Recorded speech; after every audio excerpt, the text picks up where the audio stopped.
Hello students, last term पे हमने किया था कि ऊर्ध्वाधर गिरते हुए पिंड पर कोरोलियस बल का क्या प्रभाव पड़ता है। और एनालिसिस से हमने देखा था कि जो पिंड है वो ऊर्ध्वाधर ठीक उस नीचे पॉइंट पर ना गिरकर उससे पूर्व दिशा में विस्थापित हो जाता है। और ये प्रभाव कोरोलियस बल के कारण होता है क्योंकि पिंड गति कर रहा होता है। आज हम दूसरा केस करेंगे कि पिंड को ऊर्ध्वाधर ऊपर की ओर फेंका गया है, तो उस पर कोरोलियस बल का क्या प्रभाव पड़ेगा। तो स्टार्ट हमें उसी तरह से करना है कि हमें सबसे पहले रेफरेंस फ्रेम मानते हुए एक कार्टेशियन कोऑर्डिनेट सिस्टम, कोई पॉइंट ऑब्जेक्ट का पॉइंट P है जो कि लैम्डा अक्षांश में स्थित है वो पिंड, और उसके लिए हमने फिर ये एक्सेस इसी तरह से मानते हैं कि पूर्व दिशा में x डैश एक्सेस, उत्तर दिशा में y डैश और ऊर्ध्वाधर बाहर की ओर या ऊपर की ओर z dash axis. i dash, j dash, k dash इनके यूनिट वेक्टर्स हैं। और फिर हम एक सिंपल मैथ्स करते हुए ओमेगा के लिए ये एक्सप्रेशन डिराइव करते हैं कि omega is equal to j dash omega cos lambda plus k dash omega sine lambda. तो ये हमें उसी तरह से पहले करना होगा।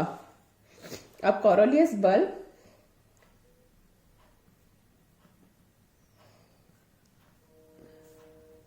उसको हम देते हैं -2m omega cross v dash से।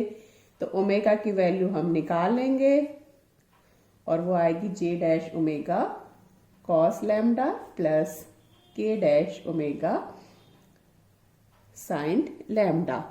अब ये मान लीजिए हमने किसी पिंड को यहां से ऊपर की ओर फेंका, तो ऊपर जाने के लिए पृथ्वी के गुरुत्वाकर्षण के विपरीत जाना है उसको, तो उसको एक प्रारंभिक वेग देना होगा।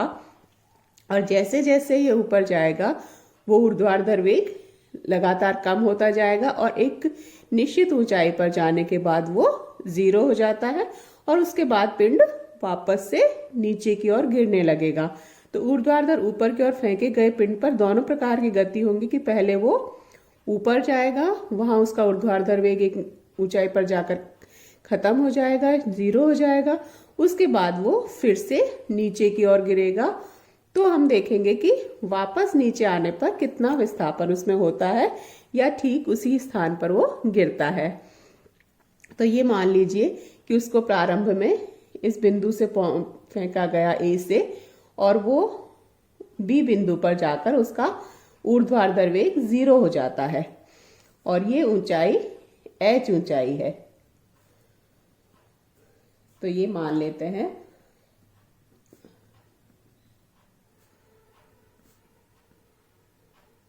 प्रारंभिक ऊर्ध्वाधर वेग U से ऊपर फेंका जाता है और h ऊंचाई पर जाकर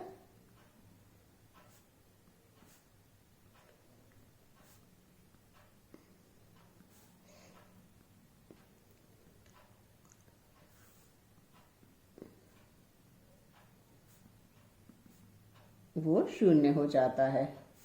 उसके बाद फिर पिंड नीचे की ओर गिरेगा।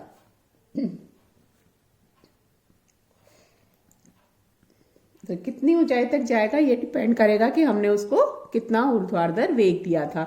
तो वो देखने के लिए वही गति के समीकरण लगाएंगे हम, जो 3 समीकरण है उनका ही यूज करते रहेंगे।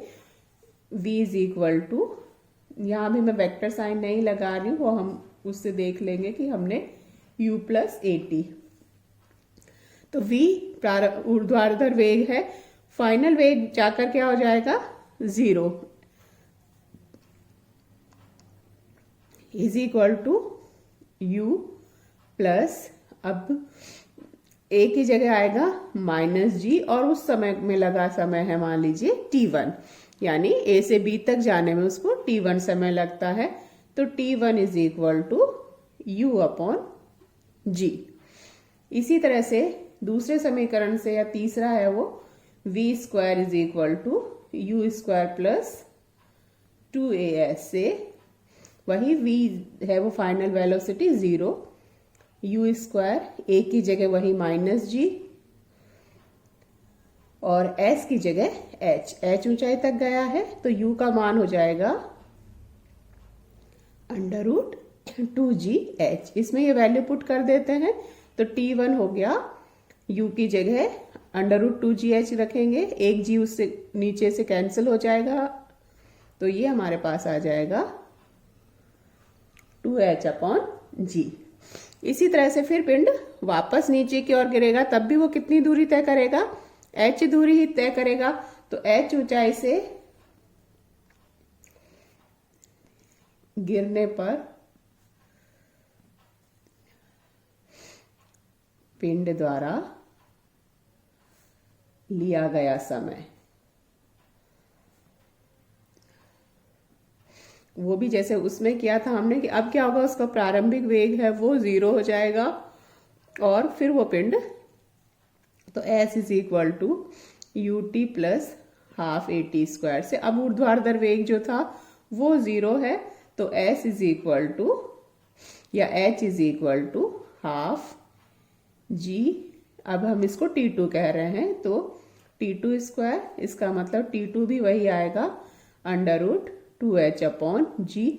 तो कुल समय यानी ऊपर जाने और वापस आने में लिया गया कुल समय जो हो गया t, वो t1 प्लस t2 या 2 टाइम्स 2h/g के बराबर होगा। तो पिंड ऊपर जाएगा फिर नीचे आएगा, उसमें जो समय लगेगा कुल समय वो 2 √2h/g होगा और उसका जो प्रारंभिक वेग होगा वो √2gh होगा। इन एक्सप्रेशंस का हम आगे काम लेंगे। तो अब हम कोरोलियस बल के एक्सप्रेशन में वैल्यूज पुट करते हैं वही। तो Fc1 कोरोलियस बल का जो हम कह रहे हैं -2m omega cross v dash, तो omega j dash omega cos lambda plus k dash omega sine lambda और v डैश उसका वेग है तो v डैश को हम लिख सकते हैं u, ऊपर की ओर जा रहा है तो u माइनस जी टी, वही v is equal to u plus a t से तो u माइनस जी टी। और दिशा क्या होगी, ऊर्ध्वाधर ऊपर की ओर जा रहा है, ऊपर की ओर ऊर्ध्वाधर हमने कौन सी दिशा मानी है, k डैश प्लस उसमें, तो यहाँ पर उसकी दिशा हो जाएगी और यहाँ cross product omega cross v dash है। अब हम क्रॉस प्रोडक्ट कर देते हैं तो Fc1 is equal to -2m, पहला करेंगे तो j dash cross k dash, तो j dash cross k dash omega cos lambda, इसका मल्टीप्लीकेशन हुआ u माइनस जी टी से प्लस सेकेंड टर्म में होगा k dash cross k dash, तो k dash cross k dash omega sine lambda into u minus g T. फिर से वही जो हमने बताया था कि i क्रॉस j है वो k, साइक्लिक ऑर्डर में होगा j क्रॉस k i और k क्रॉस i है वो j। इनके अलावा जो आपस में होंगे उसमें कॉस साइन की वैल्यू 0 हो जाएगी क्योंकि कोण है वो 0 डिग्री होगा, जैसे i क्रॉस i वो 0, तो यहाँ भी k cross k dash cross k dash आ रहा है तो ये टर्म 0 हो जाएगी और j cross k dash j dash cross k dash क्या आएगा i डैश के बराबर। तो Fc1 is equal to minus i dash 2m omega cos lambda u minus g t. अब यहां से अगर हम देखें तो क्या आ रहा है हमारे पास minus I dash, plus I dash किस दिशा में था, पूर्व दिशा में माना है हमने x डैश को, तो माइनस आई डैश क्या होगा, यानी बल जो कोरोलियस बल है वो पश्चिम दिशा में कार्य कर रहा है और पश्चिम दिशा में कार्य करने के कारण यानी पश्चिम दिशा में पिंड विस्थापित होगा। वो कितना होगा वो हम निकालेंगे। इसका मतलब जैसे हमने नीचे ए बिंदु से फेंका था, ऊपर बी बिंदु तक इसको जाना चाहिए था इस तरीके से, लेकिन अब ये सीधे उस बिंदु तक ना जाकर पूर्व दिशा में इस तरह से पश्चिम दिशा में विस्थापित हो जाएगा। और उसके बाद वही ऊर्ध्वाधर वेग तो 0 हो गया उसी ऊंचाई पर जाकर, तो और ऊपर ना जाएगा, फिर से ये नीचे की ओर गिरेगा। नीचे की ओर हमने देखा था कि वो वापस आते समय भी उसी बिंदु पर ना गिरकर पूर्व दिशा में विस्थापित, इससे पूर्व दिशा ये होगी, तो वापस आएगा तो वो पूर्व दिशा में होगा। अब ये हम निकालेंगे कि वो वापस उसी बिंदु तक पहुंच जाता है या उसका कुछ नेट विस्थापन होता है और किस दिशा में रहता है। तो अब इससे ये हमें क्लियर हो गया कि पश्चिम दिशा में या एक्स डैश दिशा में ही बल लग रहा है। तो हम FC1 को लिख सकते हैं md2 x dash upon dt square. अब हम इस i डैश को हटा देंगे, ये बता रहा है कि x डैश दिशा में बल लग रहा है, तो यहाँ हमने x डैश का कंपोनेंट ले लिया है। तो -2m omega cos lambda u minus gt, या d2 x डैश का मतलब d upon dt dx dash upon dt is equal to -2 omega cos lambda u minus gt। अब इसको हम इंटीग्रेट करेंगे तो इस तरह से लिख लेते हैं -2 omega cos lambda u minus gt into dt। अब इंटीग्रेट कर देते हैं, या समाकलन करने पर अब दोनों तरफ समाकलन करेंगे, तो ये तो होल डिफरेंशिएशन है, तो इसका इंटीग्रेशन क्या हो जाएगा dx dash upon dt is equal to -2 omega cos lambda, ये सब कांस्टेंट है। u माइनस जी टी का करेंगे तो u dt का क्या आएगा, u इंटू टी माइनस जी कांस्टेंट है, t dt t square upon 2, तो u t minus half g t square. फिर से उसको एक बार और करेंगे तो इसको इस तरह से लिख सकते हैं dx dash is equal to -2 omega cos lambda ut minus half g t square into d t. तो हमें तो विस्थापन निकालना है x डैश की वैल्यू, तो उसके लिए इस तरह से, तो इसको हम फिर से समाकलन कर देते हैं।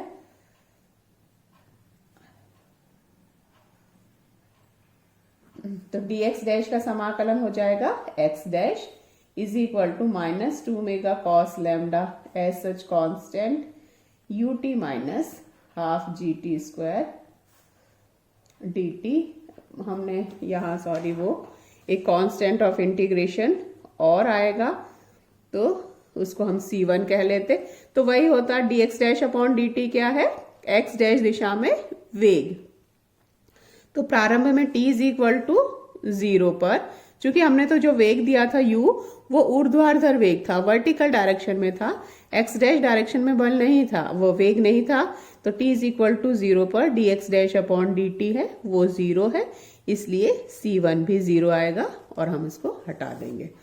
इसी तरह से यहां भी फिर एक कांस्टेंट ऑफ इंटीग्रेशन C2।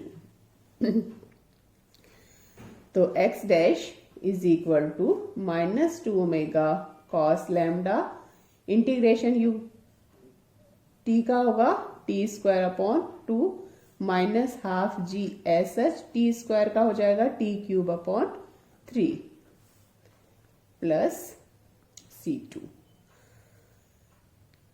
2 से ये 2 कॉमन लेते हुए इसको कैंसिल कर देते हैं, तो x dash is equal to minus omega cos lambda ut square minus 1 upon 3 gt cube plus C2। फिर से हम C2 की वैल्यूज, तो जब हमने ऊपर फेंका था तो प्रारंभ में उसका x डैश दिशा में विस्थापन 0 था, तो t इज इक्वल टू 0 पर x dash is equal to 0, इसलिए C2 इज इक्वल टू 0 और इसको भी हम हटा देंगे।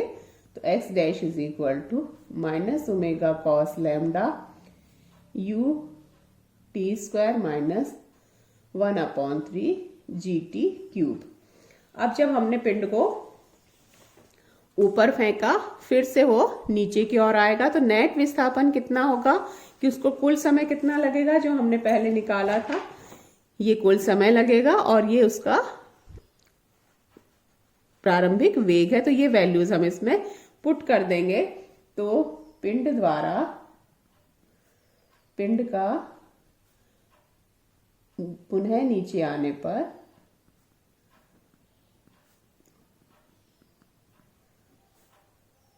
विस्थापन वो कितना होगा कि x dash is equal to minus omega cos lambda u।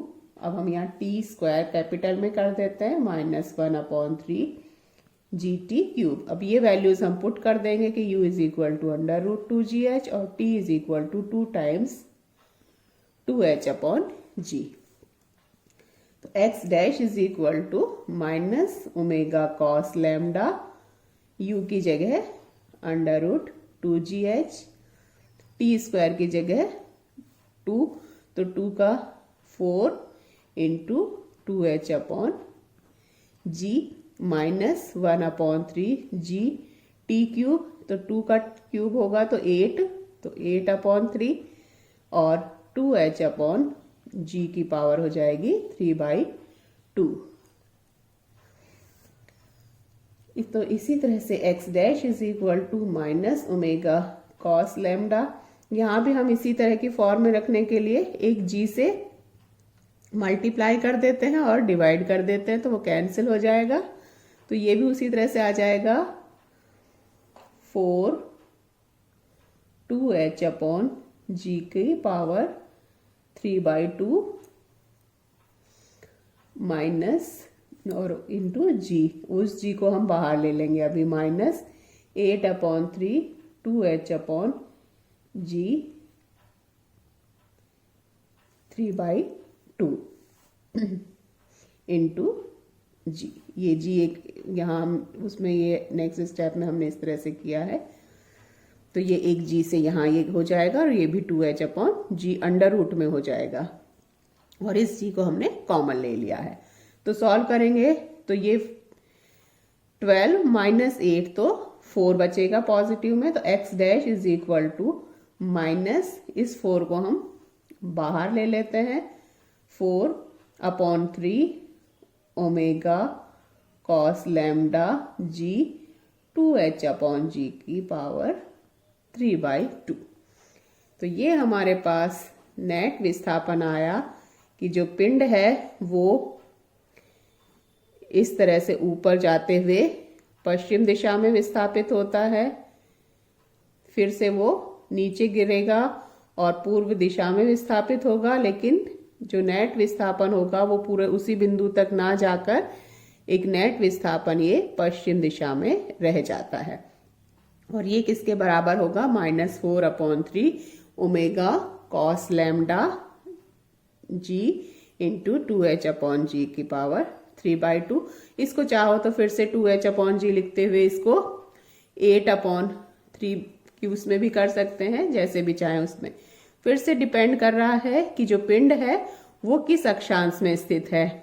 अगर लैम्डा की वैल्यू 0 है यानी भूमध्य रेखीय अक्षांश में है तो कॉस लैम्डा अधिकतम होगा, तो जैसे पहले किया था वही भूमध्य रेखीय स्थानों पर अधिकतम विस्थापन होगा, लेकिन ध्रुवों पर लैम्डा की वैल्यू 90 डिग्री होगी तो वहां पर विस्थापन नहीं होगा।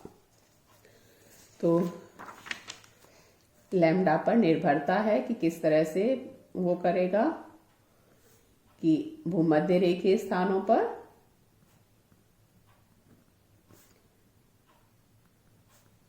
लैम्डा की वैल्यू 0, तो कॉस लैम्डा यानी कॉस 0 ये 1 और ये अधिकतम। तो जो विस्थापन है वो भी अधिकतम होगा और ये हो जाएगा x dash is equal to -4/3 omega g 2h/g की पावर 3/2, या x dash is equal to -4/3 omega g 2h/g।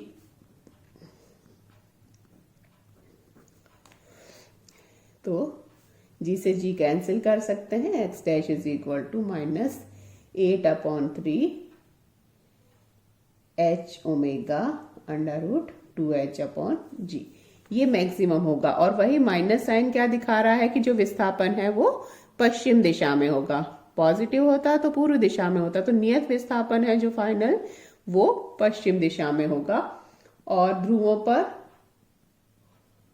Lambda की वैल्यू ±90 डिग्री या कॉस लैम्डा है वो 0 हो जाएगा, यानी x डैश है वो भी 0 होगा, यानी कोई विस्थापन नहीं होगा। जैसे ऊपर फेंका गया, ये ऊपर, ये तो भूमध्य रेखा पर सबसे अधिक होगा, इस तरह से फेंका गया, और ये जो वापस आएगा वो इस x डैश के बराबर होगा, -8/3 h ओमेगा 2h/g √, ये भूमध्य रेखा पर, भूमध्य रेखीय स्थानों पर मतलब। और ध्रुवों पर जहां जैसे फेंका गया उसी बिंदु पर ये वापस आ जाएगा। ए बिंदु से फेंका गया था तो ए बिंदु पर ही आएगा। इसमें ये ए बिंदु से बी बिंदु तक गया, फिर से बिंदु तक जाना था लेकिन बी बिंदु पर ना जाकर ये किसी सी बिंदु पर पहुंचेगा जो कि पश्चिम दिशा में विस्थापित होगा, और फिर से सी से वर्टिकली डाउनवर्ड ना आकर नेट विस्थापन इस तरह से डी बिंदु पर, तो ये डी ए विस्थापन होगा। लेकिन यहाँ पर ए से ध्रुवों पर एग्जैक्टली ऊपर ऊर्ध्वाधर ऊपर पॉइंट बी तक जाएगा और फिर से वापस उसी पॉइंट पर आ जाएगा, तो वो नियत विस्थापन जो है वो 0 होगा ध्रुवों पर। तो कोरोलियस बल का यही प्रभाव पड़ता है कि ऊर्ध्वाधर गति करता हुआ पिंड अपनी दिशा से विस्थापित हो जाता है। ऊपर की ओर फेंका गया है तब वो वापस नीचे आता है, तो नियत विस्थापन पश्चिम दिशा में होता है, और अगर ऊपर से ही फेंका गया है तो वो पूर्व दिशा में विस्थापित हो जाता है। तो ये ऊर्ध्वाधर गति के लिए हुआ। इसी तरह से हमें क्षैतिज दिशा में गति करते हुए पिंड पर कोरोलियस बल का प्रभाव देखना है, वो हम आगे के लेक्चर्स में करेंगे। आज के लिए अभी इतना ही।